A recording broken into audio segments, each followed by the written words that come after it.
Great, thanks a lot, Frederic and colleagues for the presentations, and my presentation will actually connect quite nicely to this. So my name is Arthur HINSCH, Sustainable Energy Systems Expert at ICLEI Europe in Freiburg, Germany. Energy Governance and Climate Policy was my former title, but I would very much talk about energy governance, specifically about energy communities. So perhaps a quick word of introduction about ICLEI. We are a global network of cities for urban sustainability. As you can see, we operate around the globe, supporting thousands of local authorities, local and regional authorities in innovative projects around sustainability, the acquisition of capital for new projects, the exchange between different cities. And myself, I work for the European Secretariat, where we work closely with the European institutions, but also on the global level, we represent the local government's constituency to the United Nations climate change framework. So, and we work on much more than just energy and just more than energy communities. We are quite a large team in Freiburg, and of course, we'll be very happy to support all of you in getting your sustainability transition forward. So, talking about energy communities, my job here today is to follow up on the workshop from yesterday, the very interesting workshop, but also to give you a realistic, I think, perspective on the topic and what is really possible within the framework of creating a just energy transition. We often hear that there's a lot of interest in more local and decentralized energy transitions, energy supply, and all with the idea of providing local, secure supply and affordable energy. But there's also this element of we need to include citizens, we need to make our energy transition just. But here I really want to ask, what actually makes a transition just? This isn't asked too much. Too often I think this term is just being thrown around quite haphazardly. There is this great quote, and it says, "The people will not unite behind science, they will unite behind justice." And I think this is reflected in so many realities that mayors and city officials around the world face. People will always ask, okay, how does this new policy affect me? How does it affect my ability to pay for my energy, to take care of my family, and etc. Just is always connected to three elements of justice: distributional justice, so that speaks to the cost, responsibilities, and benefits that are associated with the equal spread across society. Procedural justice, so participation in policies related to environmental sustainability, for instance, but also recognition justice, so people do want to be heard, and of course every mayor and every city official will be able to attest that the moment you put a policy out there, people really have an opinion and they want to be recognized in terms of having this opinion. If you're interested, ICLEI has co-authored a guide or principles on sustainable and just cities. This can be accessed online, of course, so there's a huge framework. And it's within that background that I would like to talk to you about energy communities. So what are energy communities?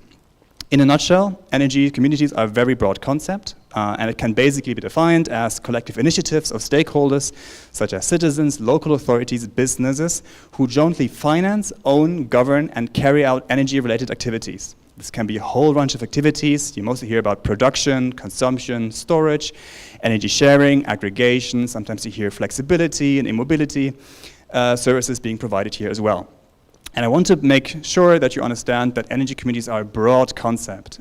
It does very much relate to the European framework that we now have as a result of the Clean Energy Package, related to both renewable energy communities coming out of the recast Renewable Energy Directive, as well as citizens' energy communities coming out of the electricity market directive. I won't go too much into the difference here. We had a lovely workshop yesterday, but just to make you understand that these are the European legislative elements that have to be transposed on the national member state level. Also here in Romania, there's an enabling framework coming connected to that. I won't go into the depth here, but also I would like to make you understand that there's many other initiatives out there currently developing that have some kind of energy community activity that are energy communities, but that don't necessarily correspond to the European enabling framework. Does that make them worth less? I would argue no. So what makes an energy community just? I think that's also very, very important to consider. I think too often it is just assumed that the moment you call something an energy community, that's automatically legitimized within the greater context of urban sustainability and just transitions. So we really have to ask, what makes an energy community just? So an energy community, I'll give you an example, a PV installation, I don't know, like a 6 megawatt peak solar PV installation or a wind turbine, a wind park. can have the financial participation of the municipality, but also of citizens. Now, the wind park or the solar field can be a cooperative, so where every member has one vote. So you invest and you have a vote irrelevant of your investment. But also it can be a limited liability company, and then suddenly investment is coupled to voting rights. Now, some people would say only a cooperative structure, like one member, one vote, that is just. And other people will say, no, I invested way more than you, so obviously I should have more voting rights. So that is just. It's very important to be aware of these nuances. Also, we have to ask who is part of energy communities. We really want to make sure that energy communities include more citizens and make sure that more people are able to pay their energy bills and more people feel recognized. So, too often, I think, nobody asks, when we talk about European policy in general, the label of citizens is being attached everywhere. And not often enough we're asking who is the citizen in citizen-led. And we're not often asking who is the community in community-driven. I think it's very important to understand that. And there is merits in all kinds of energy communities. There is merit in all kinds of community-based activities. But we have to understand the moment we have a wind park, let's say, that is financed by a particular group of people that do invest into the wind park then sells that electricity, and the investors receive a certain return on their investment, 4%, 6%. It is clear that only those people who already had the capital at the beginning would have the opportunity to benefit from their investment and to actually make money.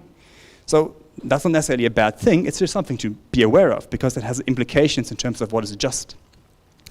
There is something, and the little seagull here looking into the horizon at the beach is remembering this nice Bible quote, which was, "For to everyone that has shall be given, and he shall have abundance."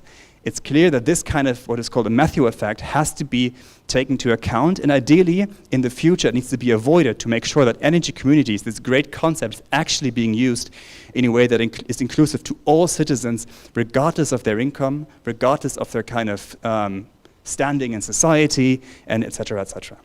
But of course we also know that the great idea behind energy communities is that through investment you generate local acceptance of renewables, and that's something that cities and regions and national authorities are very much interested in.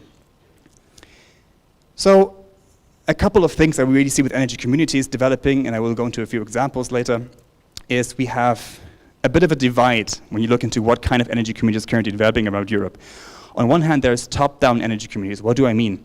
These are energy communities where the municipality primarily takes the leadership in setting up the energy community, in talking to potential project developers, in informing citizens. The municipality sets up the legal structure for a certain project and then allows citizens to take part. And we see a lot of evidence that this is currently happening. On the other hand, there's bottom-up energy communities. These are energy communities where people come together around the kitchen table, people that are very motivated, and you see these motivated people all over Europe that create an energy cooperative or something, and they do it in their free time. It's voluntary work, mostly. So this is bottom-up. Then we have to ask the question, are citizens in an energy community active beneficiaries? So do they participate in the governance? Do they participate with investment, in decision-making? And therefore are active beneficiaries of either renewable energy supply or lower costs? Or are they passive beneficiaries by just being part of a cooperative but not necessarily taking part in day-to-day decision-making, not being part in the technical process, but they just receive the electricity via different systems, or they receive rebates on the energy bill? And also, and this is barely discussed, but it's very important to consider, it depends very much where you go in Europe and how you frame energy communities. On one hand, and we see a lot of evidence on this in a lot of Western European countries, I suppose, there's a strong sense that if you have a strong identification with your region, people really want to be active for the local energy transition. They want to be active for local sustainable development for their community. So energy communities are an outlet for this kind of high energy of community volunteering. And the European Economic Social Committee has actually shown that there is a lot of evidence that people really want to do this. On the other hand, we had conversations with cities and councillors that give testimony of, they go to their citizens and they say, okay, let's do an energy community, and you have to be part of the voluntary structure to set up an energy community. And the feedback they're getting is, well, why should we? Don't we have energy companies for that? So it's not always that black and white. On one hand, a lot of cities and citizens are interested in taking part of the energy transition, but we also have to be realistic. Not everyone wants to join an energy community. Not everyone is just waiting to invest their free time into setting up an energy community, and we have to be very careful how we make it attractive for them to take part. So let me now give you a few concrete examples of that I find very inspiring. This is a nice blend of a bottom-up and a top-down energy community that is all about inclusivity. This is a case from the Lisbon Parish Authority of Lumiar in Portugal, and it has been a collective initiative of several organizations, the Local Network Association and the university and the Lisbon Parish Authority and Copernico, which is an existing energy community in Portugal, a cooperative, and they're supporting other cooperatives to set up. And what they've done is they're going to set up an energy community with 18 solar panels, I think 7.4 kilowatt peak or something, on the roof of this association building. They're going to involve 18 households, and the idea is to make use of the Portuguese law around energy sharing, which essentially allows for the energy sharing within the same low voltage substation within a given radius. And that leads to rebates on energy bills. The idea is that every household has a certain membership fee, they participate, and they receive, over a couple of years, always they receive rebates on the energy, on their own energy bills, because the PV installation that has been collectively financed creates some kind of benefits. On the other hand, there's also households who cannot invest into this community because they're classified as energy poor, they don't have the high income. In this case, actually their contribution has been covered by the municipality, but also by the remaining households who have a little bit more income. So this is a good example of a solidarity-based energy community, which is inclusive and very conscious of the different backgrounds of European citizens. Also, and I won't go too much into depth here, but this is a great example of an intermunicipal collaboration of an energy community where different municipalities actually come together and set up an energy community across, within a region. They all have jointly invested. And what I really want to showcase here, and that's on the next slide actually, is how they communicate about it. They say an energy community, it's from the region, it's for the region.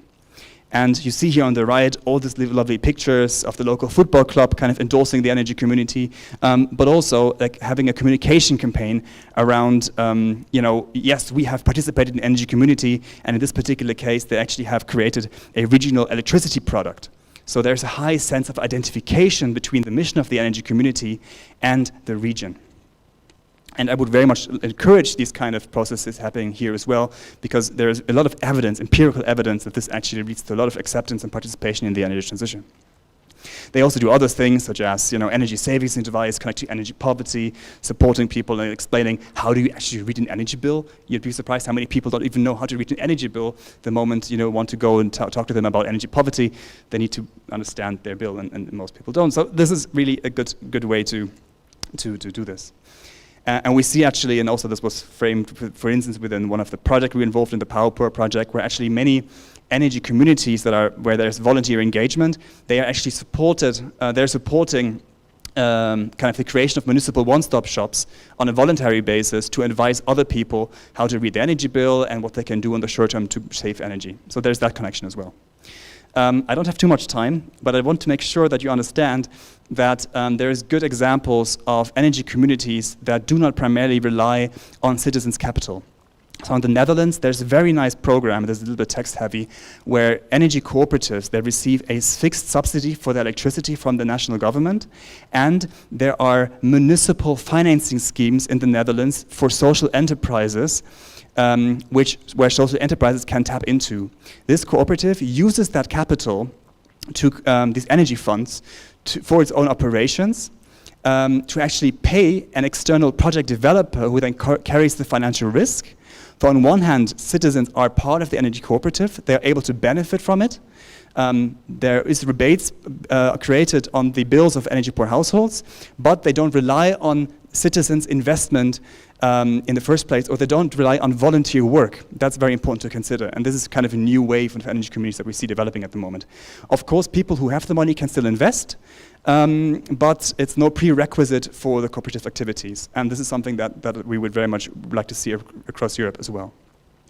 Perhaps a last quick example is the municipality of Kozani in Greece. They're in a coal-producing area. They want to move away from coal. They're using this shared heritage as being a coal region to create an energy community, but very critically, not an energy community of citizens. It's an energy community of municipal services.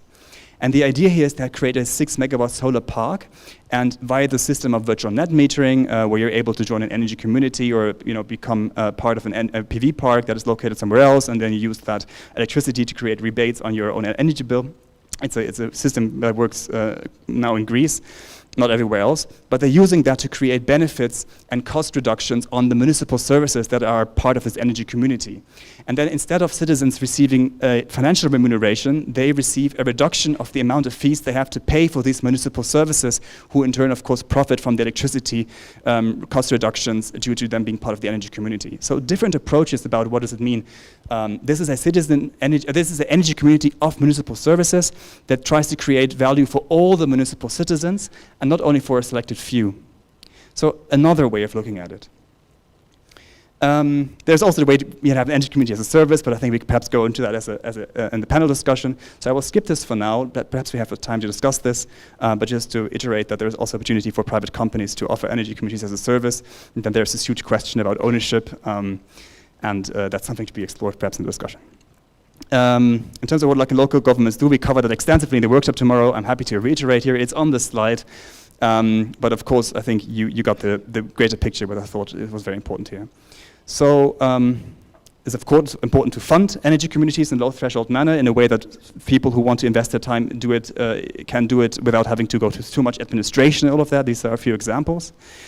And I will leave it at this for now. If you have any questions, please feel free to reach out until the end of the day or an email. And of course, looking forward to the discussion. Thank you.